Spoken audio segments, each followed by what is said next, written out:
Can everyone hear me okay? All right, really quick. I don't have that many followers on Twitter, so I'm gonna take a real quick selfie with my selfie stick, and I'm gonna need you all to retweet it and follow me on Twitter, all right? All right, on three, all right? All right, 1, 2, 3. All right. Y'all are beautiful people, by the way.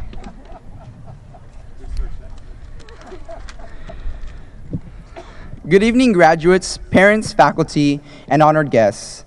Thank you all for attending to celebrate the smartest, most athletic, and most importantly, the best-looking graduating class of La Mirada High School. It is with great honor that I speak here in front of you all to reflect upon our past years in high school, our futures, and perhaps, like Oprah Winfrey, reduce you all to tears.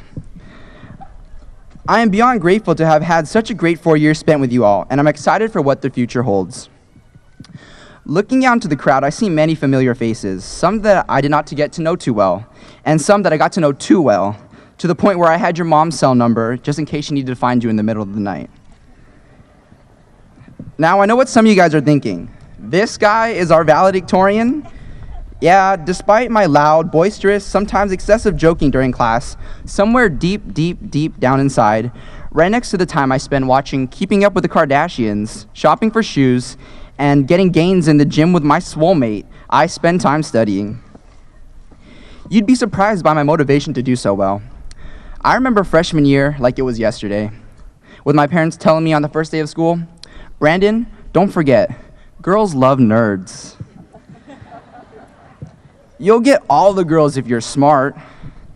And I'm pretty sure this was a ploy, but nevertheless, I was ready. So for the next 4 years, I took the hardest classes and studied long nights to woo the girls with my stellar straight A report card. But it seemed that the more A's I got, the less girls I saw and the more books I read. Well, actually, the more books I spark noted. And the more tests I passed, the less dates I went on.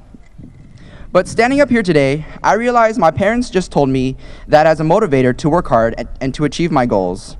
But little do they know what really motivated me. It was through one of the 1,000 questions on the college application that made me really wonder, what did motivate me? And now I ask you, my fellow classmates, what motivates you? We all have different motivators. We go to the gym to look good at the beach. We eat healthy to look bomb for prom. We go on Twitter to learn how to hit that whip and to learn that nay-nay. And after thinking about this question for a while, I realized, it's my family that really motivates me to try my best in every endeavor I take.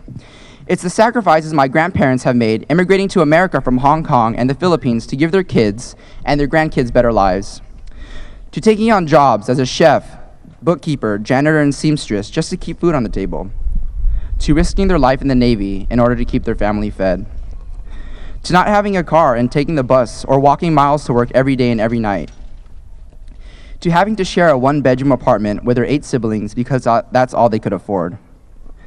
My grandparents sacrificed so much to get my uncles and aunts through college, to go on to become successful doctors, engineers, teachers, bankers, and CEOs. So if I didn't give it my all in everything I do, I would be throwing their backbreaking work and effort to waste. So my fellow classmates, I hope to share with you one golden nugget of advice before we all leave La Mirada High School. I'm going to be frank with you all. Life's not easy. We're going to go through our ups and downs. The ups, they're going to be great. And the downs, they're going to suck. I encourage you all to dig deep within yourselves, metaphorically speaking, and discover what motivates you to do well, and then dream big. Use that motivator to get you through your tough times, and be thankful in your times of triumph, because really, we can't do everything alone.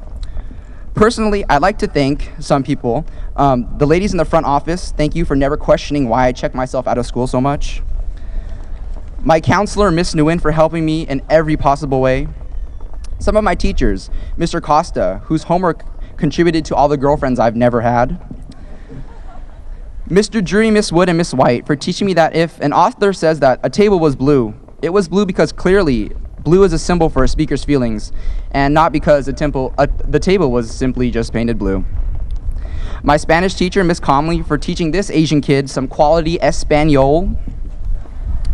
And finally, my middle school math teacher, Mr. Troy, who's somewhere out in the crowd, for teaching me that it's okay to cry over your first middle school crush, My middle school bae, you got one of you, you're out here in the crowd, you know who you are.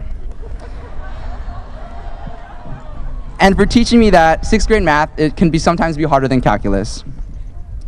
But most importantly, I'd like to thank my group of friends that I've made. They're all sitting here in the front row. As nerdy as we all might be, we know how to work hard but play even harder. Finally, thanks to my parents for being with me and supporting me every step of the way as I tried to fulfill my dream of being a rapper. So my parting words are these: be motivated to work hard and dream big. Let go of your fears because your success is determined by the size of your dreams. A really wise man named Google once told me, you only need 3 bones in your body to lead you to success: the wishbone, the jawbone, and the backbone. Your wishbone will help you envision your dream and what you want to go after. Your jawbone will help you talk about your dream and find out how to achieve it. And your backbone will help you pick yourself back up when you fall. I'd go out on a limb and say you need a 4th bone, if you know what I mean. No, whoa, hey, wait, a funny bone, because really life's not that serious. And if all else fails, you can watch my Save the Earth rap video on YouTube for inspiration. So congratulations, class of 2015. May you all live a life not only of success, but also of significance. Thank you very much.